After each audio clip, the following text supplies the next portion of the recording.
and daily workouts are complimentary. March time, march! On the sheriff's chain gang.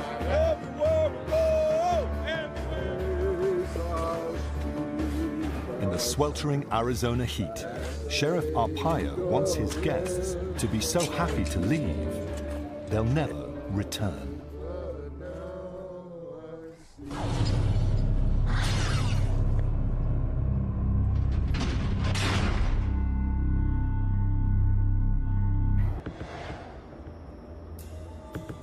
It's 3 p.m. in Phoenix, Arizona. New inmates are entering the Maricopa County Jail System, one of the largest and toughest prisons in America. 10,000 inmates are packed into 6 separate jails spread out across the city, and more arrive every day. In Phoenix, there are more inmates than jail cells. To deal with the overflow, Sheriff Joe Arpaio created Tent City. I will always have room. I will go to my grave. Before I let these guys out early, I'll put more tents up from here to Mexico if I have to. So that sends a message. The sheriff will make room no matter what. In the desert near downtown Phoenix, Tent City houses 2,000 inmates in canvas tents. Unlike the county's other jails, where offenders spend most of their time locked in cramped cells, inmates here get plenty of time outdoors. But that's where the advantages end. Temperatures inside the tents can reach 45 degrees Celsius in summer. To save money, extras like sugar, salt, pepper, and coffee are banned. Tobacco and porn are also strictly forbidden. And with no bars to control a volatile mix of inmates, officers maintain order with military-like discipline and force. All right, gentlemen, listen up. This is a strict disciplinary environment. There is no arguing. There is no disrespect toward staff members when you're here. You will address everybody here as ma'am, sir, or officer. Does everybody understand? Yes, sir. Yes, sir. All right. In this tense environment, hostility between prisoners and guards simmers and sometimes boils over. So then what's your situation here? I just wondering why we on the fence, man. Because you're getting searched. That's part of being in jail. In the last decade, scores of inmates and guards in the local county jails have been injured in violent clashes. 4 inmates have died, raising concerns in Phoenix and the rest of America. Tent City inmates have been convicted of crimes ranging from drug possession to assault. They usually serve a maximum sentence of 1 year, if they stay out of trouble. But if they get out of line, they could end up in lockdown at an indoor jail or serving a much longer sentence in state prison. It's 19-year-old Ryan Molina's first day here. All right, gentlemen, listen up. When Officer Dewar calls your name, grab your property and step forward. Merlina. I don't know what I would really compare it to. There's no comparison. It's pretty crappy here. I think this is pretty hard time right here. He's been convicted of forgery, burglary, and most recently, possession of methamphetamine.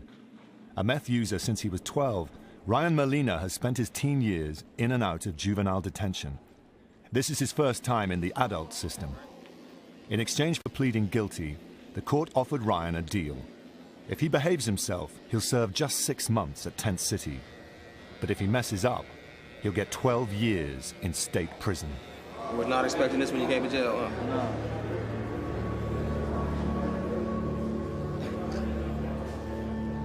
This is pretty much my last chance. If I do mess up in here or on the outside, I'm looking at 12 years off the bat. But surviving at Tent City is going to be harder than anything he's ever done.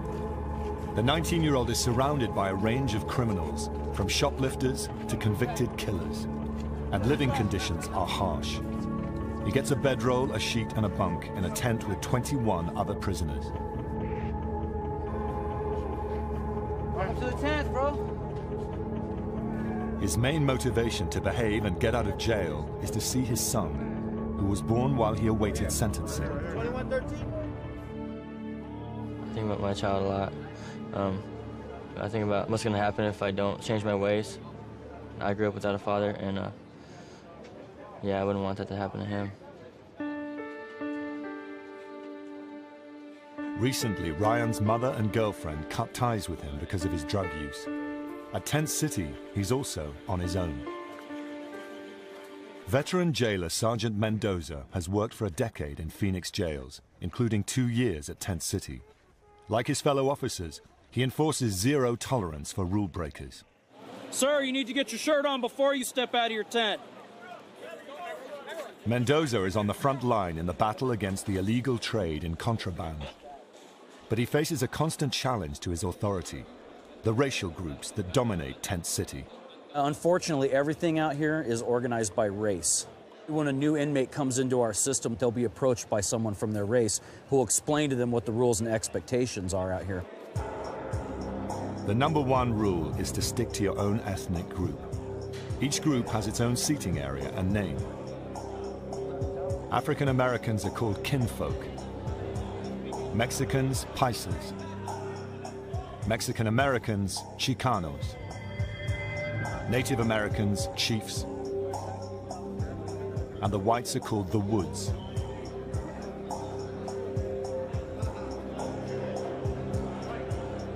The gang leaders claim they provide protection, but officers say their purpose is to control inmates and contraband. Oftentimes, the heads of the races are involved in some of the criminal activity and the contraband smuggling that goes on out here. Unfortunately, as soon as we remove a head from the yard, they're replaced by somebody else right away. So we're constantly trying to find out who they are. They're constantly trying to hide their identity from us, and it's a game that just goes on and on and on forever. For new inmates like Ryan Molina, there may be safety in numbers. But sometimes it's not rival groups fresh faces have to worry about. It's their own. For inmates who break the rules of their race, punishment is swift and painful. For minor infractions like a verbal insult, a chin check or punch in the jaw. For a major offense, like not paying back a debt, smashing, a vicious beating by 3 or more inmates. The influence of racial gangs threatens prison officers' grip on control. They are criminals, and you can't turn your back on them. Right now, when you look out on this yard, everything is quiet, but that could change at a moment's notice. We have had some major disturbances out here in the past. We've actually had inmates take control of the yard. In 1996, Tent City exploded into violence when all of the racial groups rioted after an officer allegedly shot pepper spray in the face of an inmate. The situation quickly spiraled out of control. Inmates took 8 guards hostage and burned 2 tents to the ground. It took law enforcement 3 hours to regain control of the jail. To deal with rioting inmates, the jail has a heavily armed unit called the Special Response Team, or SRT. Sergeant Irby is in charge of one of 4 SRT squads that make daily raids throughout the jail system. We're called whenever there's a situation in a facility that has gotten out of hand. Be it from multiple inmate fights, we've responded to 20, 30 inmates fighting in a pod. Irby's team of 7 officers responds to everything from brawls to assaults on jail staff. My job is care, custody, and control, and heavy on the control end of it now that I'm a member of SRT. And that's all we intend to do, is to control the situation. If newcomer Ryan Molina gets involved in illegal activity, the Special Response Team will strike. Trouble may find him, whether he wants it or not. At the end of his first day, Ryan Molina returns to his tent. The Woods are waiting for him. They're ready to officially claim him as a member of their group. This is America's toughest jail. Exactly. He meets the white gang leader, called the Head, and the rule enforcer, called the Torpedo. The identities of the highest-ranking members must be kept a secret from detention officers. Being the head of a racial group is against jail rules. You smart off to any of the DOs, your tent's gonna get tossed, your bunkies are gonna get mad at you over it. The DOs have ways of turning us against each other if we mess up. That's their way of punishing us. I mean, they'll make you look like a bad guy and get your tent tossed on you, then it's gonna make everybody in your tent mad at you. So just don't do anything to disrespect any of your fellow inmates in your tent. Ryan is learning the unwritten rules of Tent City. If he disregards them, his group can turn on him in an instant. You're not a kid, you're an adult. You know what to do, what not to do. You got a nice haircut, too. I like that. Ryan must master two conflicting sets of rules, those of his fellow inmates and those of the jail. If he can't maintain this dangerous balancing act, the consequences could be devastating.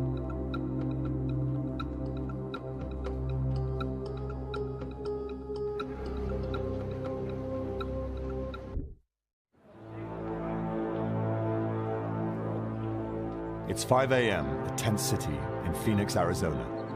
House crew, ride and shine. Get to the east gate. An officer wakes up first-time offender Ryan Molina and hustles him out of the tent. To work. You're the only one in here. All inmates at Tent City have jobs, and Ryan starts his today. Who? 2113. You're going with that gentleman.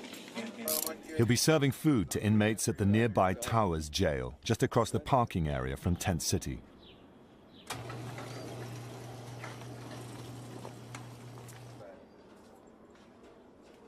It's a job with challenges and temptations that could land him in serious trouble. From what I heard, a lot of inmates in here are going to want extra food, and consequences for me getting extra food, I'll be going to the hole, so I can't do that. Unlike inmates at Tent City, who have all been convicted, 70% of these men are still awaiting trial. But Towers Jail offers even less freedom than Tent City. On chow duty, Molina will come face to face with aggressive inmates who spend 23 hours a day locked in small cells. Their charges range from driving without a license to assault with a deadly weapon. They'll try to threaten and bribe him for more food. For a former meth addict and troublemaker, avoiding danger and opportunities could be tough. To keep costs down, the jail feeds these inmates only 2 meals a day of surplus food. The sheriff's office publicizes the fact that it spends just 40 cents per inmate per day on food, compared to $1.40 for police dogs. As Ryan gets ready to deliver the budget food, one of his co-workers prepares him for what's about to come. They get 1 meal, 1 bag, that's it. They'll ask you, they'll beg you, they'll cry, and they'll hide their milk, saying they didn't get a milk. Yeah.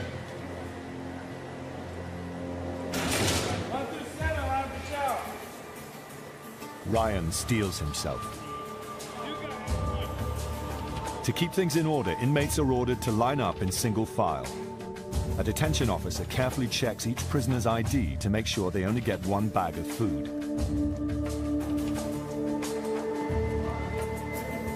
Hey, where you at? What cell? What cell? 11.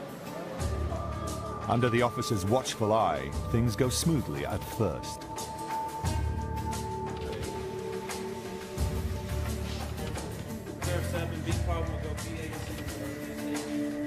But as soon as his back is turned, one inmate tries it on. Hey, give me an extra limo bag. Can't do it, man.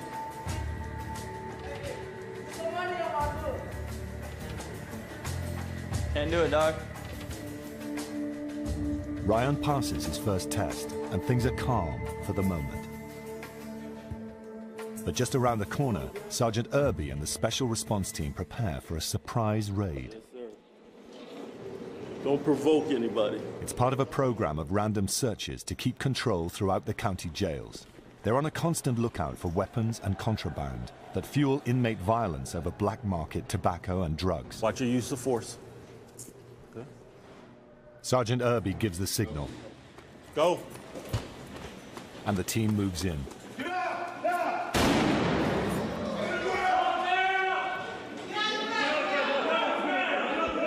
An officer fires a thunder shot from his 12-gauge shotgun. It's a blank round, but it delivers a deafening boom and flash of light that momentarily stuns the inmates into submission.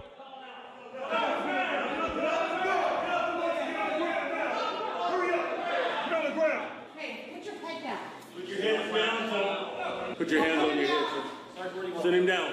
Send him out. Come right out. SRT uses the element of surprise for the simple reason that we need to catch them off guard. We use their bore thunder. to get their attention. Everybody went to the floor, and we controlled the situation. Many inmates think such force is excessive, but to Sergeant Irby and his officers, prisoners are there to be controlled. Put your hands on your head! There's no talking. SRT is zero tolerance. We're not going to put up with a bunch of talk and a bunch of moving around. We control the situation, and if we can't control the situation, then we'll shut it down. We control it. You move when I tell you to move. You talk to me when I want you to talk to me. You understand what I'm saying? Separate your feet. With the inmates stripped down and under control, the team fans out to search each inmate and each cell for any banned items. They're hunting for tobacco or drugs, and the equipment needed to smoke them. We found where they actually had little glass pipes stuck in stuff like this. First glance, it's straight see-through, you don't even notice it. So sometimes it's good to put it up to the light. Officer Spaulding has served with Sergeant Irby for a year and a half. One coming down. 14! Put your hands on your head. Keep your pants on. I don't want to see anything. Take your shirt off.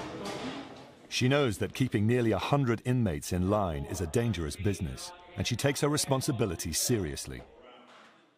You know, zero tolerance. Sergeant Irby tells us zero tolerance, and that's exactly what we do. Every corner and every object in the cell needs to be carefully checked. Even seemingly innocent items like plastic bottles can become dangerous weapons in the wrong hands.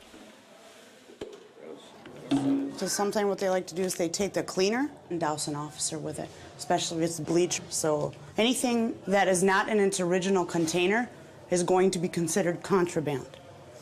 Inmates are constantly finding new ways to make weapons. But what they'll do is they'll take that razor blade and they'll place it in between, and then they'll tighten this up with rubber bands, and they'll use it as a shank. Slice somebody open with it when they least expect it. One of the items found today is a bottle of homemade alcohol, or hooch, which inmates make out of fermented fruit, bread, and smuggled in sugar. Inmates take anything they can that's sweet and put it with bread, and then through the stages of fruit, it ferments, and then it turns into an alcohol. They make an alcohol out of it. But the few guys that I know that have ever drank it have told me it'll make you sick if you drink too much of it. For Irby and his squad, the hooch confirms that the contraband trade is still thriving. As long as inmates deal in contraband, there's the potential for violence. And that means the special response team will need to keep the pressure on.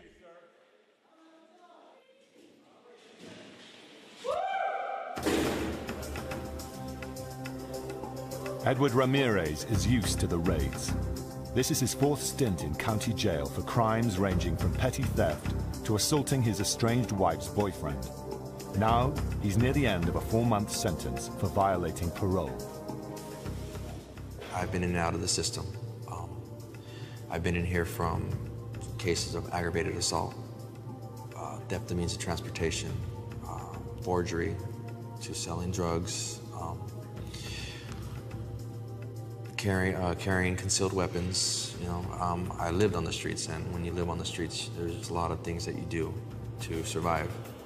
Like Ryan Molina, Edward Ramirez started out in Tent City. He got kicked out for being the head of a racial group. Now he's on lockdown at Towers Jail. That means sharing this 8-by-10-foot cell with 2 other inmates 23 hours a day. Well, this is locked down. We have 3 inmates in here. Here's our toilet, and in our same room we eat, and the 3 of us also sleep here. It's difficult. You get a lot of mood swings with your cellmates, even though if you guys do get along, because you're just irritated with being locked down, cramped in this small little area. The father of 4 says he had just about given up hope on a future outside of jail. Then, he received a letter from his 11-year-old daughter.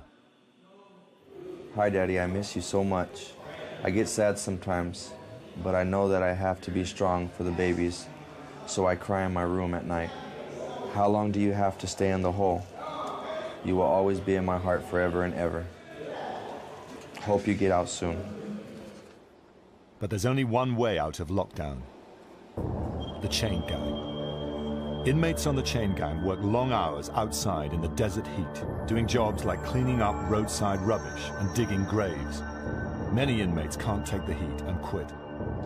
The jail calls it a last chance program. The inmates call it hell. But the ones who can make it for 30 days on the chain gang can earn a transfer out of lockdown at Towers Jail to the open air at Tent City. With just 4 weeks left on his sentence, Edward Ramirez says his only reason to join is to show he can be a better man. There's just a lot of responsibility that's required being on the chain gang. We gotta be up early, have our beds made, we gotta pick up trash, serve chow to all the other inmates in this facility. But following rules has been hard for him in the past. And if he disobeys orders on the chain gang, it could add years to his sentence.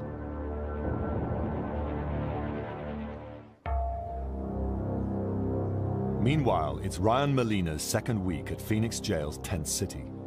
At just 19 years old, he's in with convicts who are twice his age. Fights break out constantly, mostly over contraband like cigarettes.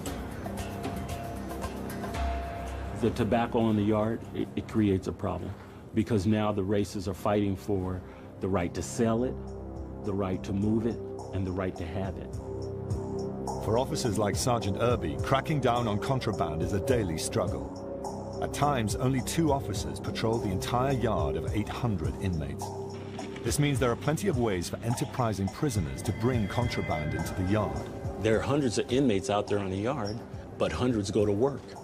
They go to work as trustees working out on the grounds. So whatever they see on the ground are fine. They can bring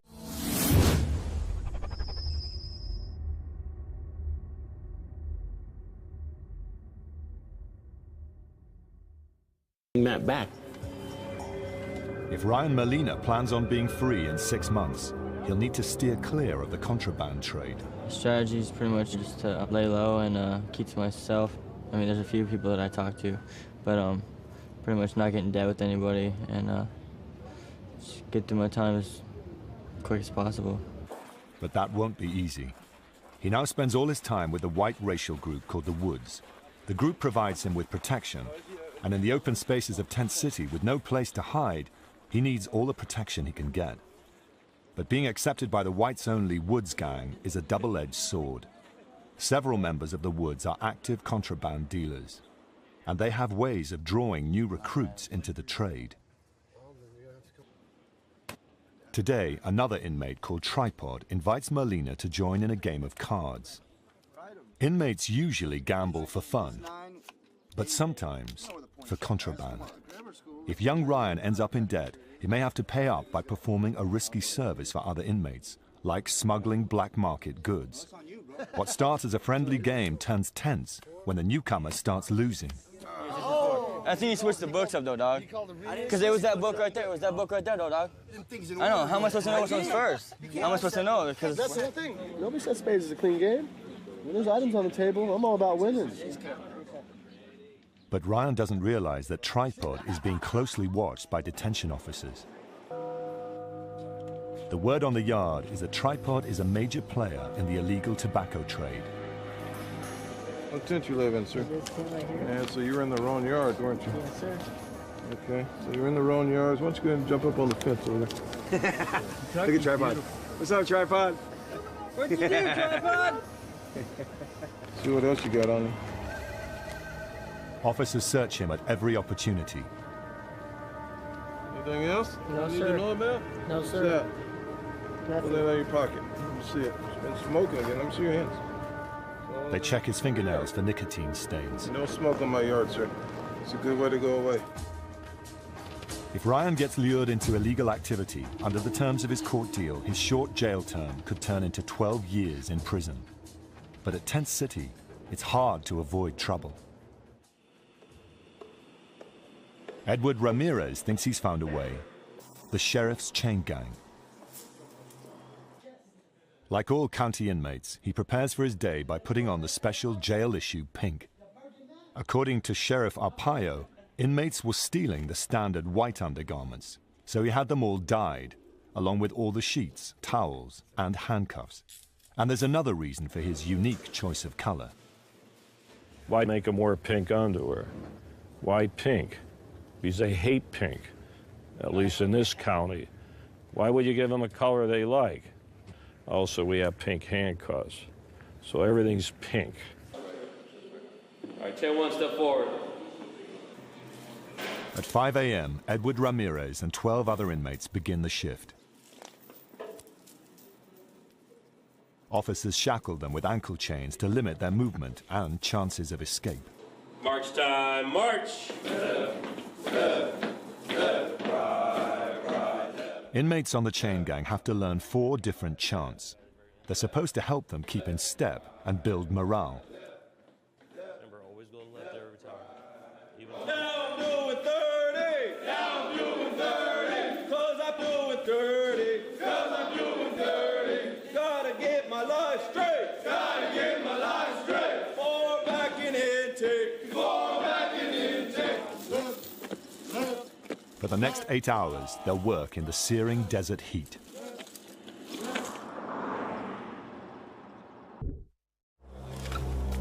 Today, the chain gang is collecting rubbish along a highway near Arizona State University. Officer Parks keeps careful watch. He's armed with a 12-gauge shotgun in case anyone gets out of hand. Clear sidewalk for me, please. Do not make contact with anyone at the bus stop. Gentlemen, you know what contraband is. Do not pick it up. And stay out of the road. Do not get down in the gutter. Stay only in the dirt. Having inmates this close to civilians carries certain risks. There will be no interaction between the inmates and the public. We don't want them giving the inmates stuff to bring back with them, whether it be drugs, tobacco, weapons, anything coming back into the facility. Forward march! As the head of the chain, it's the responsibility of Edward Ramirez to call out the chants and make sure that everyone marches in step. Scuff our boots, shut 'em up all night! Scuff our boots, shut 'em up all night! Chain gang program is all right! But 6 new inmates joined the gang this morning, and it's not going smoothly. We have about 6 new guys on the chain. They don't know how to march right or turn right yet. A lot of these new guys, they're joking rather than out here working, and they don't really pay attention to what's going on. They don't really care what's going on out here. Every false step messes up the group's timing, forcing the men to stop and start again. Edward Ramirez is losing patience, but if he takes his frustration out on the other inmates, he'll be taken back to lockdown. March time, march! Left, left, left, right, right, left. The gang gets through today without mishap. It's been harder than Edward expected. If he can get through 2 more weeks, he'll be eligible for release. But with this young crew, he knows anything could happen. Back in Tent City, the cat-and-mouse game between inmates and guards over contraband continues. Officer McVaugh has such a knack for sniffing out contraband, they call him the Bloodhound.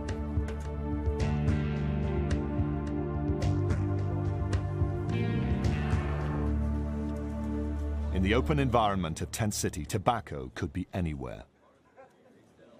Today, he is training a rookie, Officer Cox. He takes the newcomer with him on his daily rounds. Suddenly, Bloodhound McVaugh smells smoke coming from one of the tents. He ducks inside and confronts the inmates. Everybody outside, grab fence, let's go. Basically, inmates were smoking in a tent. They all decided to scatter. Some, they want to run another tent, so we're going to start with one tent and continue through until we find what we're looking for. The officers raid the tents. They'll confiscate any contraband they find. This is all stuff that they can't have. They've taken the soap and altered it to make dominoes. So I will end up taking all of these with me. For the inmates, raids are unwelcome intrusions, and they're not happy. This happens every day, every single day. You could be in your tent, reading the Bible. Your Bible get tossed out, point blank. If I'm gonna be on film, I'm gonna tell the truth. This is calamity. So you're trying to call me a liar? No, I am not trying to call you a liar. Everybody else out here in the church until I find them. But Officer McVaugh knows someone's hiding tobacco, and he's determined to find it. They'll tear open the mattress and they'll hide, they can put a pouch of tobacco in there, lighter. After combing through the first 2 tents, they find nothing. But Bloodhound McVaugh isn't done yet. A 19-year-old Ryan Molina's tent is next.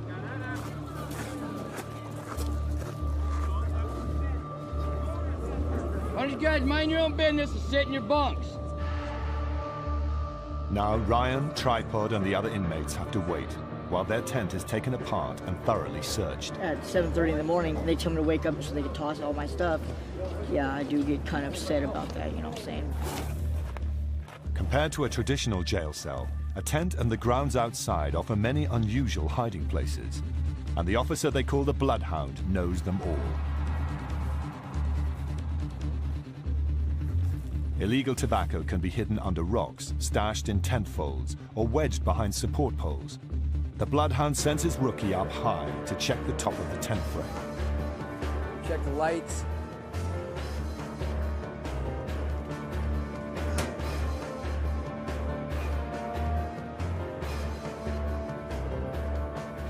He finds something.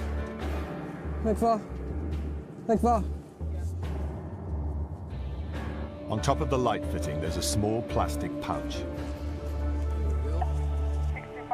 Good catch.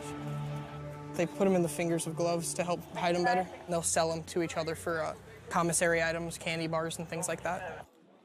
Spurred on by the young officer's discovery, the veteran keeps sniffing around. Sure enough, he hits the jackpot. Inside a tear in one of the tent flaps, he finds a huge stash of tobacco. Fair amount of tobacco found in the tent. Inmates have been rolling. If Officer McVaugh can work out who put it there, they'll be thrown in the hole. That means 23-hour-a-day lockdown for 30 days. On the yard, this tobacco stash is worth more than $100, and that's a debt that can easily cost an inmate a severe beating. If Ryan Molina or his new friend Tripod are involved, they could find themselves in deep trouble with the others in the Woods gang. Anytime you find something of this nature in a tent, you're going to start watching that tent a little closer. If an inmate is caught with, it loses this amount of tobacco, unless it's their tobacco, that they brought in, they owe somebody. They're going to be nervous walking around the yard trying to figure out what's going to happen to them, or they're going to have to owe for it, if they're going to get, smacked for it. It's hard to tell. If I was him, I'd be very nervous. Ryan's tent will be under close scrutiny for days to come. And it's becoming clear that the fellow inmates he relies on for protection may also be the ones most likely to get him a 12-year stretch in a state prison. It's tobacco one day, shanks the next day, marijuana, methamphetamine. They'll just progressively get worse and worse if they see that we're not out here trying. Officer McVaugh and his men will alert the jail's intelligence unit and the special response team. They'll keep the pressure up until they find the culprits. And when they do, the dreaded SRT stands ready to strike.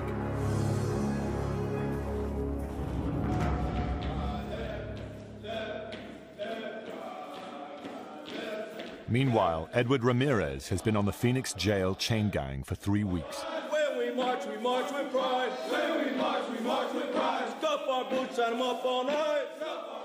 The work and the conditions have been tough. But today's task will be harder than he ever imagined. Today, the chain gang is on shovel duty at a burial ground for the poor and homeless at the edge of the desert. Well, we're out here burying the indigent, which means that we're here as their family. These people have no families, or they're homeless. So we're their family today.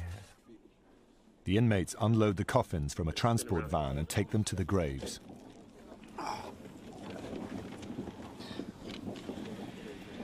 Our Father, who art in heaven, hallowed be thy name. Thy kingdom come, thy will be done, on earth as it is in heaven. It's grim work, and another day of hard labor.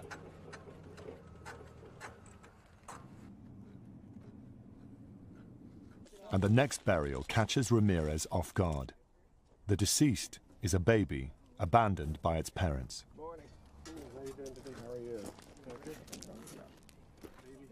This burial is a child, 3 months old, and he was born 3/23/07. Let us pause for a moment and pray for all children of the world. If some of you have children, remember them. Remember all those who are abused, left like this child. Pray that someday there will be an end to violence of any kind.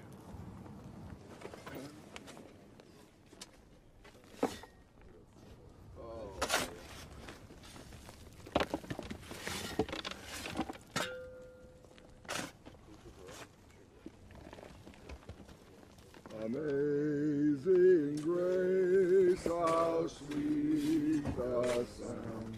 That saved a wretch like me.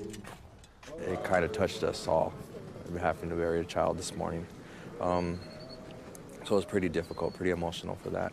I have 4 small children, ranging from 11 to 4 years old, so yeah, it hit me personally.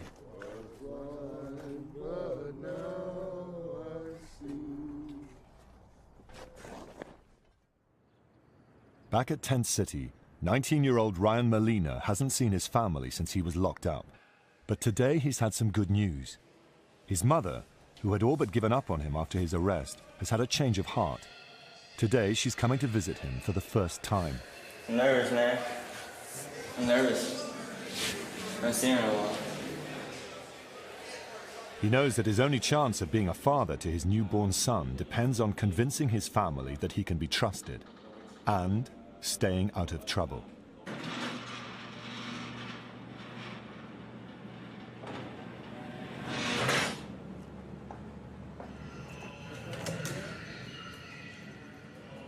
Hey, you look good. You look healthier than I've seen you in a long time. I love you. Okay. How you doing? Better than you, apparently. Yeah. Sorry. So how's the baby? The baby's great. I brought you lots of pictures, but you're only allowed to keep 5, apparently. So you can pick the 5 you want to keep. These are the first pictures Ryan has seen of his 2-month-old son. He's a redhead. He's a cutie. He's adorable. He's got Liz's dad's nose. Lizzie? He's so cute. He is cute. He's almost as cute as you were. The pictures are a vivid reminder to Ryan that he needs to change. His mother helps drive the message home. I don't know if you know this or not, Ryan, but I was doing a lot of stupid things before I got pregnant with you. I stopped doing those things because I had to take care of you. And I really pray that this is the same thing that happens for you, that you just clean up your life and you make it great for this little boy. You're going to be a great dad. And be the dad to him that your dad wasn't to you. I know, I will. Speaking of my dad, have you talked to him or anything? No? I don't even know if he knows you're here. Ryan, I love you, and I'm sorry I didn't protect you better when you were a little kid, and that you went through all the crap you went through, and that you're in this situation now. No, that's not your fault, Mom. I love you.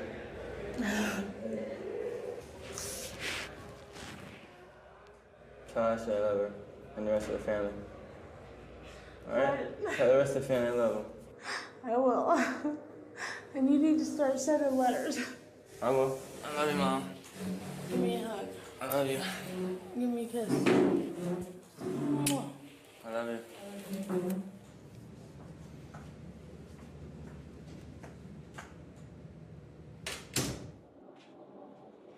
Ryan returns to his tent, determined to serve his time quickly and get home to his son. But even if he decides to change his habits and friendships to steer clear of trouble, events are already in motion that could land him in lockdown.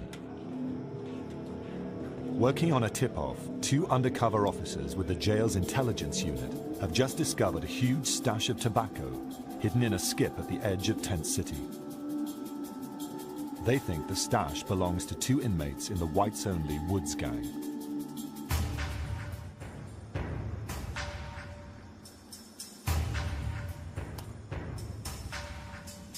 It looks like we have tobacco in this one as well. Each pouch would be equivalent to $20, $25, pretty much like having a Cadillac in there.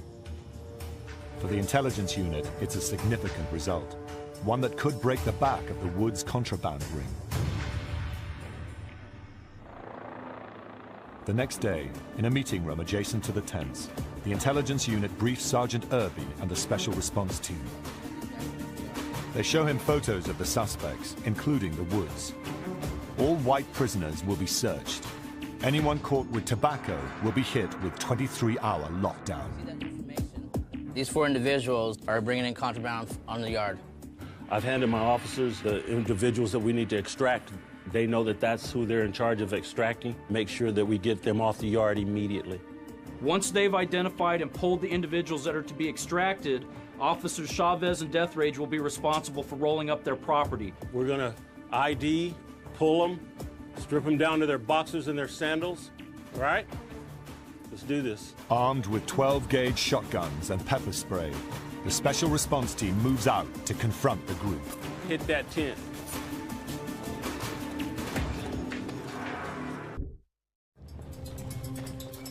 It's 3 p.m. at Arizona's Tent City Jail. Sergeant Irby and the Special Response Team hit the first suspected tent to search for illegal tobacco. Hands on your head right now. The inmates are caught off guard.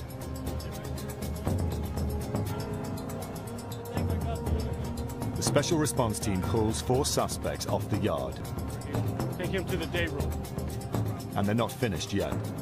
They believe there's tobacco in Ryan Molina's tent, and they're determined to find it. That first chill right there. This is the second time his tent has been targeted for a search, but it's his first encounter with the full force of an SRT raid. Get up on your bed. Sit up. Get on your bunk. Ryan is forced to strip down and is extracted from the tent. Once outside, he's searched for contraband. Turn around, face me. Open your mouth. Tilt your head back. Open your mouth. You got problems anyway. Soon after, his new friend Tripod joins him, but he seems to be having trouble following orders. Huh? Why aren't you listening, guy? He told me to stay like that. Who told you to stay like The that? officer I just talked to. I don't care. Did you not hear what I said? Yes or no? No, I didn't, sir. Okay, your hands belong right here. Unless you're told to do so by me. Do you understand me? Yes, I understand. You copy me? Yeah, good. Yes, sir, by the way. Yes, sir. You're gonna keep your hands on your head. You're gonna stay in a single file line. You're going to the day room to sit down. All right, go ahead and go. With the tents cleared, the search continues. All Ryan can do is wait and hope that his bunk comes up clean. His future depends on it.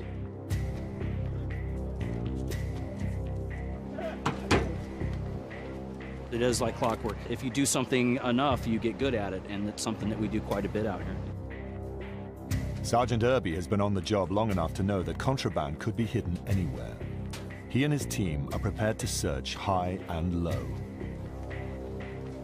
Careful. If we come up with something that's serious, that individual could be rolled off the yard. And we have enough equipment to deal with him if it gets out of hand.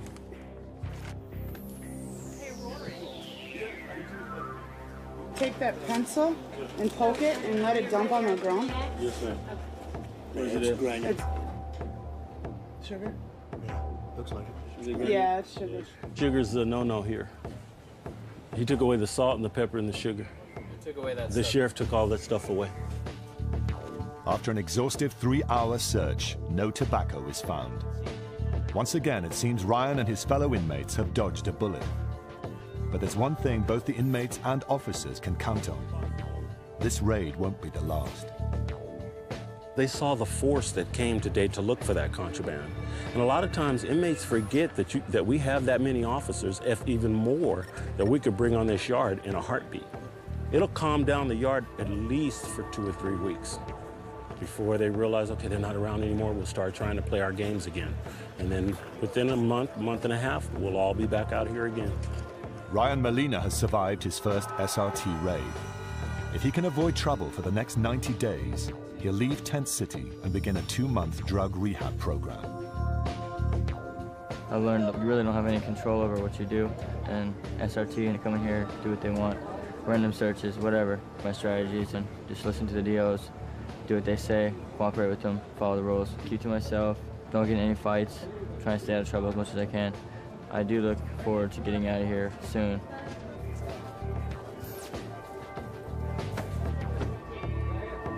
The recent visit from his mother and pictures of his infant son have given him something to focus on. But for the next 3 months, each day will continue to be a tightrope walk between keeping his fellow prisoners happy and avoiding trouble with the sheriff's unforgiving officers.